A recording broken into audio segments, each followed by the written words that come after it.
mwaramutse neza abandi mwiriwe. Turashima Imana cyane kubw'uburinzi bwayo, turashima Imana ko turi bazima tumeze neza. Mu by'ukuri kuturinda biri mu nshingano zayo, ariko ntibibuza ko hari abantu umwanzi yiba ugasanga kandi baragiye. So ndashima Imana ngewe rero, nkashima namwe ku bwanyu mwe munkurikiye, kandi ni byinshi dufite byo gushima Imana. Hari ubwo Imana ikora ibitangaza tukayishima, ariko no ku mirimo y'Imana ya buri munsi niyo gushimwa. Mureke dushime Imana rero kugira ngo twumve ijambo Imana yashyize ku mutima. Data twese Mana nziza, Mana ikiranuka, Mana yera, nongeye gushima ku bw'isanziza y'agaciro, gushimiye ko wabanye nanjye n'abavandimwe banjye, kandi gushimiye ko Mwami hari byinshi uba wakoze tutabonesheje amaso. Ushimwe kandi uhabwe icyubahiro, kandi gushimiye ko hari n'ibyo ugiye gukora n'ibyo uzakora. Tugushimiye imirimo yawe, tugushimiye ubuzima, tugushimiye ibitangaza, tugushimiye izi mbaraga dufite zo gukoresha. Ushimwe kandi uhabwe icyubahiro. Reka Mwami rero twumve ijambo ryawe, ntiribe iryanjye ahubwo ribe iryawe, kuko ari wowe wifuza ko turimenya rikaba mu buzima bwacu, kuko ni wowe jambo wifuza ko dusa nawe. Turagushimiye, ishimwe no gukomera ni ibyawe. Amen. Uyu munsi rero nifuje kubaganiriza ikintu mperutse kukivugaho gato kuri Facebook, ariko ntago cyatinze. Nakivuzeho akantu gato ndababwira ngo nzagaruka. Ababishobora bareba kuri Facebook yanjye, ni Ev Ange ISHIMWE, na YouTube ni kimwe, ni Ev Ange ISHIMWE. Kandi wumvishe inyisho igufashije wayisharinga n'abandi. Nta gihe na kimwe ijambo ry'Imana rimanukira ubusa. Ushaka kuvuga uti ni irya Ange, ni umuntu tuzi, ariko ijambo ry'Imana uko ryanditswe mu gitabo cya Bibiliya niko Imana yabishimye. Icyangombwa si urivuga, icyangombwa ni iryo jambo. Niyo mpamvu rigufashije waritanga, waba unankunda ukarisharinga. So hano rero nshaka ku kintu cyo kugira encounter n'Imana, guhura n'Imana. Umuntu wahuye n'Imana uko amera, sibyo? Imana yo ntifuza ko twita kuri aya mazu twubatse, ntifuza ko twita ku mihanda, ntifuza ko twita ku ntebe, ntifuza ko twita ku mirima duhinga. Imana ntifuza ko twita ku tuzi dukora, ahubwo Imana ishaka ko first of all tugira urukundo, dukundana ubwacu, dufashanya. Ibyo byose bikaba ibikoresho dukoresha, ariko hejuru munsi y'urukundo, sibyo? Imana ishaka ko dukundana nkuko nayo yadukunze, sibyo? Biba bigoye. Nanjye mfite abantu tugongana umunsi ku wundi, hari abangonga, hari abongonga, hari abampemukira, hari abo mpemukira. Ubuzima bwa buri munsi biragoye. Paulo niwe wavuze ati kurwanya uruhande. Ni nkaho yabonaga ko ari ikintu kigoye kandi kivunanye, ngo kurwanya uruhande, umubane n'abantu bose amahoro. Shoboye mubane n'abantu bose amahoro. Urabona ko byari ibintu bigoye, ariko hano ndagira ngo nkwibutse ko ijambo ry'Imana riravuga ryo tegeko umwami Imana yadusigiye, nta rindi yadusigiye n'urukundo. Ni ugukunda Imana. Ariko arabaza ati se wakunda Imana utarabona na mugenzi wawe utaramukunda? Hano rero ijambo riravuga ngo ukunde mugenzi wawe nkuko wikunda. Ariko ngiye nakongeraho ukunde mugenzi wawe nkuko wikunda, ariko nkuko wifuza ko ahubwo we bagukunda, sibyo? Uzarebe umuntu ashaka kuba ari mubi gute, ari mubi, twe twese inyuma tubona ko ari mubi, ariko buriya we azi ko ari mwiza, azi ko ibyo akora ntako abatagize. Umuntu ashaka kuba ari mubi, ariko yifuza kubwirwa ngo ni ukuri ubikora neza, ni ukuri uri umwana mwiza, ni ukuri ngiye ndagukunda, gutyo arabyifuza. Uko rero, kandi mwe muzi ko atari umuntu mwiza. Uko rero natire y'umuntu ikozwe, yifuza protection, ko abantu bamukikira bakamubwira ko ibyo arimo ari byiza nubwo byaba ari bibi. Ngaho rero jya mu mwanya w'uwo muntu, nawe niko wifuza ko bagukunda, wifuza ko nagukomeretsa, wifuza. Buriya rero nta muntu utagira intege nke, sibyo? Nta muntu utagira intege nke, nta utagira aho yakosa. Hari umushuti wanjye ejo narimo ambwiye ikintu, ndamubwira nti kuki utibabarira? Ibabarire nyine, uzabishyire mu mistake wakoze nko mu rugendo rw'ubuzima bwawe. Ndamubwira ngiye rimwe na rimwe iyo hari ikintu nasobanukiwe impamvu cyabaye mu buzima bwanjye kandi nkigizemo uruhare, ndavuga no, it's part of my journey, nta kundi kuntu nabigenza. Utibabariye nta wundi muntu wakubabarira, kandi nta cyaha buriya kitababarirwa usibye icyaha cyo kwiciraho urubanza, autocondemnation, guhora wiciraho urubanza, guhora wumva imbabazi utazakiriye, guhora wumva ufite guilty ku mutima wawe, sibyo? Icyo cyaha wakoze cyangwa icyo kintu wakoze cyaratambutse, uwo muntu wagikoreye cyaratambutse. So rero nta muntu kuri iyi si uri perfect, nta muntu n'umwe udakosa. N'abariya bose tubona b'ibirangirire bakomeye ubegere, nigeze numva kuntu ngo Queen Elizabeth ngo ahantu hose agiye agerageza agatwara nk'akantu akayiko agapapiye bishora hasanze, uba yifitiyemo akantu nyine kaka weakness ko gutwara utuntu tw'abandi, ariko n'umwamikazi arubashywe ku isi yose, sibyo? Rero ndagira ngo mbabwire ngo nta muntu udakosa. Uko nyine wifuza ko uba protected, ukingirwa muri ayo makosa yawe, niko nawe wari ukwiye gukingira abo bagenzi bawe. Niyo mpamvu Imana yo iyo turebye turebera mu rukundo, kuko ibona turi bitambambuga, hari ibyo dukora. Ngiye hari igihe njya ntekereza ko umuntu muzima atakora ikintu kibi. Umuntu ari muzima ntiyakora ikintu kibi, ntiyakora amakosa. Nyine urumva harimo akabura kugira yuzuye kuba muzima, harimo akabura kugira ngo Ange nuzure kuba muzima, sibyo? So ndavuga rero hano ngo umuntu wahuye n'ubwiza bw'Imana atangira mbese atayirebera nko muri miroir akabona mbese kuko Imana ari urukundo, nicyo gihita kiba develope mu mutima we. Twasoma muri Matayo 17 umurongo wa 4, ubwo Yesu yagiraga ubundi bwiza, ubwo yaragiye gusenga akabona Mose na Eliya atangiye gusenga, noneho Petero ari hafi y'umusozi hasi, ngo ubwiza bw'Imana bwaramumurikiye, ngo bumugezeho ntiyigeze yitekereza, ntiyatekereje ngo urabwiza yabaye bubayemo nanjye nkanezerwa, ahubwo Yesu atekereza kuri Yesu avuga ngo Petero abwira Yesu ati, mwami ni byiza ubwo turi hano, ni byiza ubwo turi hano, nushaka ndaca ingando 3, imwe yawe, indi ya Mose n'indi ya Eliya. Ntiyigeze yivuga, sibyo? Ntiyigeze yivuga. Umuntu ubwiza bw'Imana bwabonekeye, naje guhishurirwa mu rugendo rwanjye rw'agakiza umunsi kundi, nibwo natangiye kujya numva nabona umuntu nkavuga nubwo ameze kuri ari mu ishusho y'Imana, yaremwe n'Imana, nubwo afite intege nke kuriya rimwe gusa, nyine ntibibura ko umuntu akubabaza ukavuga uti kuki yabikoze, ariko buriya ntawe utanga icyo adafite.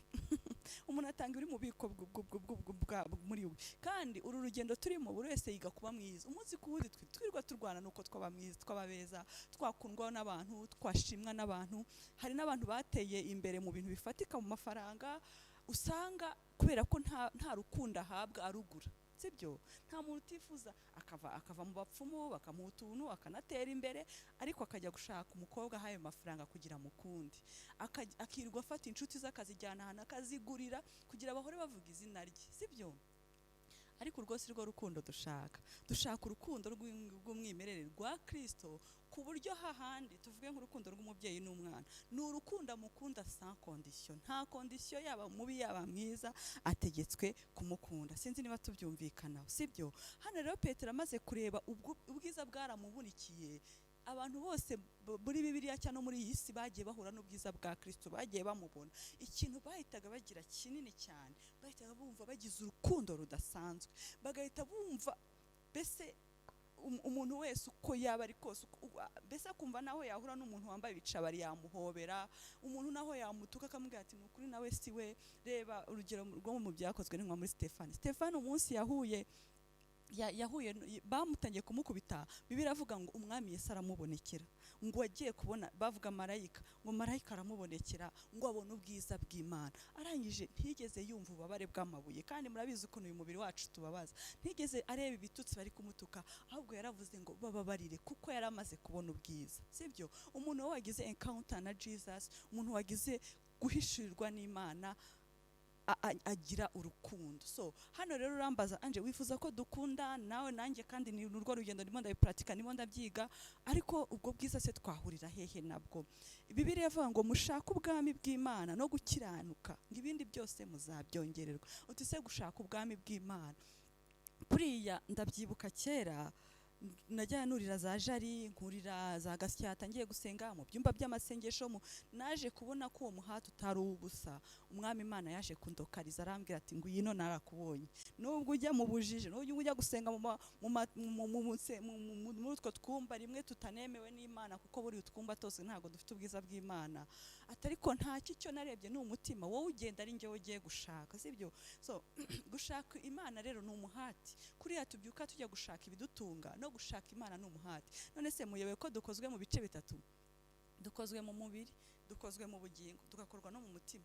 Rero uku nguku turwanira ngo uyu mubiri wacu wambare urye use neza, kandi biratuvuna. Niko tukwiye no gushaka iby'ubwami bw'Imana, sibyo? Ntago bipfupfa kubyuka ngo bize. Ntago nzi urugero ngezeho, wenda nshobora no kuba ndi kuri 1%, ariko iryo 1% narahagurutse nkajya nsenga mu ijoro, narahagurutse mfata Bibiliya ndayisoma, narahagurutse ntangira gusengera abantu, narahagurutse ntangira none ntangira kujya numva ijwi ry'umwuka w'Imana ambwira ibi nibi biragenda gutya, ibi nibi biragenda gutya, ibi nibi bizagenda gutya, anje ibi biraza kugenda gutya. Ntangira noneho kumva ndi umuntu ukunzwe n'ijuru, sibyo? Rero mushaka ubwami bw'Imana no gukiranuka, ibindi byose muzabyongererwa. Iri jambo iyo turyumva twumva ari akajambo karaho kaguruka, sibyo? So rero gushaka Imana ni ukuyizirikaho, ni ukuyihambiraho. Ni ukuri nta kintu muri iyi si uzamenya utagishakishije, utanakize, sibyo? Muzarebe abantu bagiye babahanuza ari abana batoya. Ntabwo ndi buvuga amazina, ariko twese hari abo tuzi, buri wese azi aho yavukiye ku gasozi k'iwabo cyangwa amateka y'ubuzima bwa buri munsi. Hari abantu bagiye babahanuza ari abana batoya, barabitaye ntabwo bakibifite, kuko batabivunikiye, ntago babivunikiye. Ariko ikintu washatse ukiga kubana n'Imana, ukiga kugendana n'Imana, ukiga kumva, ukiga kumenya ngo Imana ikora gutya. Ntawe ubimenya neza, ariko hari agace iba yaragukoreyeho incuro 2-3 ugafata Imana ikora gutya. Ukiga kubana n'abandi amahoro, ukitoza. Nko mu ijoro hari ahantu Imana yanyeretse ishaka kunjyana, noneho mbwira Imana, Mana yo mu ijoro, aha hantu mpinjiye kugeza igihe nzahasohokera ntazi, uzampe kubana n'abantu bose amahoro. Ndongera ndayibwira Mwami Yesu, uzampe cya cyobo wacukuye imbere yanjye, igihe cyose mpuye n'ikimbabaza kigiye kitakigwamo.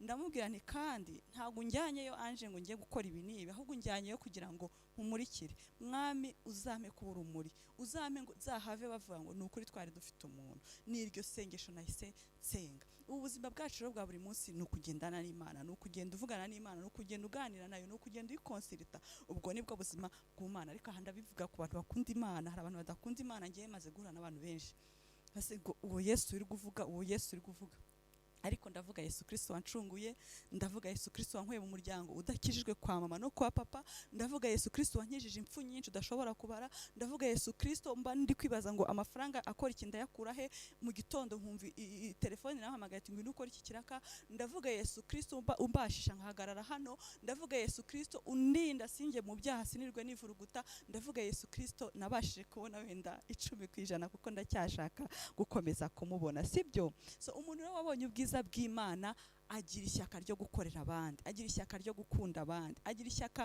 ryo kuba tapi abandi bakamugenderaho. Ariko ibyo nabyo bisaba umwuka w'Imana kugira ngo ubashe kubikora. Abo bifasha batakubonamo ikigoryi, ahubwo babone ko uri kuberera imbuto. Yesu Kristo yigeze ababwira ati mugire imigenzo myiza mu bapagani. Paulo wabivuze, mugire imigenzo byiza mu bapagani ngo kugira ngo umunsi wo guhindukiriraho, ndabivuga muri pretext yanjye ariko nzashaka icyo cyanditswe, ngo kugira ngo umunsi wo guhindukiriraho kwabo bazavuga bati ni ukuri yari afite Imana. Uzi ko nge nigeze mbwira Imana, kubera iki wampaye gukizwa ndi mukuru, kuki utabimpaye ndi umwana? Ndabyibuka ko ndi umukatolike kera ndi umwana, najyaga nsengera abasaza banjye dushaka icyo kurya nkicara tugasenga, najya kubona nkabona Imana irabisubije. Ndabyibuka ko najyaga nkunda gukora amasuku mu rugo, ndi kuririmba indirimbo zo mu kiliziya, nkajya numva mfite ubwiza, nkavuga Mana kuki utampagurukije cyagiye. Ariko Imana yampagurukije mu gihe nyacyo, incisha mu rugendo rwa nyarwo kugira ngo ibyo yancishijemo nzabifasha abari kubicamo uyu munsi, sibyo? Nzabibabwira mu gihe kizaza, igihe cyabyo nikigera. So ndagira mbabwire rero ngo niba mwarasogongeye mukamenya ko Yesu agira neza, ukumva urukundo rw'Imana uruha abandi, kandi ntukajye uta igihe. Ubuntu Imana iguhaye ku kintu biguhereye icyo gihe. Niba Imana iguhaye umuntu bwo gukunda abantu muri iyo minsi, bakunde, kuko wasanga ariyo jani yawe, wasanga ariyo misiyo yawe narangiriyeho, sibyo? Ntagire igihe na kimwe uzajya wigomwa gukunda umuntu, ngo kurwanya uruhande mu bana n'abantu bose amahoro. So noneho Yohani we aravuga neza mu gice cya Yohani wa mbere 2 Yohani wa mbere 2 umurongo wa 3 titira avanga ibyo kwitondera amategeko. Noneho Yohani aravuga ngo iki nicyo kitumenyesha yuko tumuzi, sibyo? Tuza gusenga buri munsi, turashaka ukuboko kwe kw'iburyo kudukorere, ariko wenyine nk'Imana ntidushaka kumumenya. Ariko none we mu mutima wawe niba wibwira ko Imana uyizi, iki nicyo kitumenyesha ko tumuzi, ngo nuko twitondera amategeko ye. Yakobo yigeze avuga ati uwitondera amategeko ye nta na rimwe agomba kwica, ngo kuko uwavuze ntukice ni wavuze ntugasambane. Iyo wishe rimwe ngo yandi yose ubuyishe. Murumva ukuntu kwitondera amategeko bigoye. Gusa turashima Imana ko turi mu buntu bw'Imana budushoboza kuyacamo umunsi ku wundi, kuko aya mategeko nta muntu wazayatsinda. Imbere y'urubanza twese twatsindwa, sibyo? Ni ubuntu budushoboza. Ariko hano ho Yesu yigeze avuga ati sinaje kuyakura ahubwo naje kuyakomeza. Aya ngaya Yohani yavugaga ko ari kugira ngo twumve ko akoberejwe muri twe koko, kuko nababwiye ngo icyo dushaka nicyo tubona. Iyo ikintu utagishatse, ikintu utakize ntabwo ukibona, sibyo? Aya mategeko turayitoza tukiga kuyabamo, noneho Mwuka Wera akazana inyoroshyo yo kugira abe mu mitima yacu, sibyo? Ngo uvuga ko amuzi yitondera amategeko ye ni umubeshyi, ni ukuri ntaba ari muri we. Ngo ariko umuntu wese witondera ijambo rye, urukundo akunda Imana ruba rumaze gutunganyirizwa rwose muri we. Icyo nicyo kitumenyesha ko turi muri we. Imana natangiye mbabwira ngo ni urukundo. Uwabonye ubwiza bw'Imana yabonye Imana, uwabonye Imana yabonye urukundo, sibyo? Kuko Imana ni urukundo, natire y'Imana. Muri shimi bajyaga batwigisha ngo kompoza y'ikintu uyikoye kompoje na nizi morkire n'iki simbyibuka ibyari byo, ariko kompoza y'Imana ukuntu ikozwe ngiye sindayibona shape yayo, ariko ukuntu ikozwe mu rukundo, kuko urukundo rwayo rugaragara no mu buzima bwa buri munsi. Urebye imbaraga umwanzi akushiraho ngo ateze amaksida, ateze uburwayi, ateze ibyorezo, atari urukundo rw'Imana ukumubona imihanda abantu bari kugenda amahoro bari kuramukanya, ntago byashoboka. Biriya bikwereka ubuntu bw'Imana n'urukundo rwayo, sibyo? Noneho hanakomeza avuga ngo ariko umuntu wese witondera ijambo rye, urukundo akunda Imana ruba rumaze kugira gute? Ni urugendo. Nta muntu ubyuka mu gitondo ngo abyakire. Ni ugutunganyirizwa muri urwo rukundo umunsi ku wundi. Anje gabanya kuvuga abantu, anje ihanganira abantu, anje niba ufite ibiro 10 by'umuceri tangaho 5. Gutunganyirizwa ni urugendo ku wundi, ni umunsi ku wundi. Hanavuga ngo ariko umuntu wese witondera ijambo rye, urukundo akunda Imana ruba rumaze gutunganyirizwa rwose muri we. Ni urugendo. Biriya Aburahamu yakoze agahaguruka iwabo atazi ahantu agiye, yaramaze gutunganyirizwa kumva urukundo rw'Imana. Sibye ko iyo nindi subject we yari afite obedience iteye ubwo, yari afite kumvira bidasanzwe. Ngo icyo nicyo kitumenyesha ko turi muri we. Ngo kuko uvuga ko ahora muri we akwiriye no kugenda nkuko yagendaga. Uvuga ko ari uwa Kristo, turabizi ko twese twitwa ngo turi abakristo, ariko aka kantu nagasije keza twazana kigaho, ariko karavuga ngo akwiye kugenda nkuko yagendaga. Ese uyu mwami wacu yagendaga gute? Ese uyu mwami wacu niba ari we wambaye umubiri akaza mu isi, ni we rukundo, ese tugendana urwo rukundo nk'urwe? Dusa nawe koko? Noneho ngo kuko uvuga ko ahora muri we akwiriye nawe kugenda nkuko yagendaga. Bakundwa, si itegeko rishya. Yohani yarivugaga Yesu Kristo yaravuye ku isi, yaravuze ngo si itegeko rishya, ni itegeko kuba ngo twahawe, twasigiwe, ngo ni rya rindi umwami yatanze. Ngo bakundwa, si itegeko rishya. Nkunda bino bitabo bya Yohani, uwumva afite urukundo yava ngo bana bato bakundwa. Hari naho yavuze ngo n'uwacumuye ngo dufite n'ukuri umurengezi. Mbese umva ko yari umubyeyi ukuntu yari umubyeyi. Yohani yari afite umwuka w'urukundo w'ububyeyi, sibyo? Aravuga ati bakundwa, si itegeko rishya. N'ukuri ntago ari itegeko rishya mbazaniye, ntago nje kubavuna mbasiga itegeko ry'umwami wacu, ni rya rindi rya kera, nicyo yashaka kuvuga. Bakundwa, si itegeko rishya mbandikiye, ahubwo ni itegeko rya kera, ngiryo mwahoranye mbere na mbere. Iryo tegeko rya kera niryo rya jambo mwumvise. Nta nubwo ari amategeko menshi, kuko buriya ririya tegeko ribumbiyemo amategeko yose. Dukureye itegeko ryo gukunda Imana, ariko ririya tegeko riravuga ngo nukunda umuntu ntuzamusambanya, kuko uzi neza ko uzaba umugwishije muri gihonomo. Nukunda umuntu ntuzamwica, nukunda umuntu ntuzamubeshya, nukunda umuntu ntuzamugambanira, nukunda umuntu ugasanga ari kubiye muri ya mategeko yose. None ayo mategeko yose umaze kuyahuza yose ukasanga yagendamo neza, uba wakunze Imana. Urumva rero niyo mpamvu avuga ngo nta rindi, ni rya rindi. Usanga ari itegeko rimwe ribumbiyemo amategeko yose.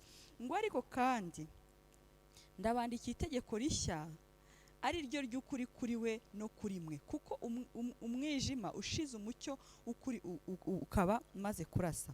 Ngo uvuga ko ari mu mucyo, uvuga ko ari umukristo, akanga mwene se, aracyari mu mwijima na bugingo n'ubu. Aracyari mu mwijima, ntarakacunguwe, ntarakabaye umukristo nk'uko abivuga, ntarakabaye umurokore, reka tubivuge mu rurimi rw'iwacu, ntarakabaye umurokore, ntiturakabaye itorero niba tutwanga bene data, sibyo? Imana idufashe uyu munsi turi muvinge dukuremo abantu twanga, tuvuge Imana kanaka ndamukuye mu mutima wanjye, kanaka wambabaje ndamukuye, kuko akenshi dukunda kwanga abantu baduhemukiye, sibyo? Ngo uvuga ko ari mu mucyo akanga mwene se aracyari mu mwijima na bugingo n'ubu. Ukunda mwene se aguma mu mucyo. Twatangiranye ubwiza tugeze mu mucyo.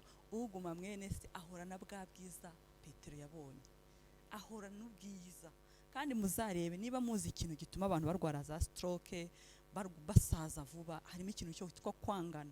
Guhora ufite abantu, najyaga numva ati Joshua avuga ngo grudge, guhora ufite rancune, guhora ufite inzika, guhora ufite inzika mu mutima.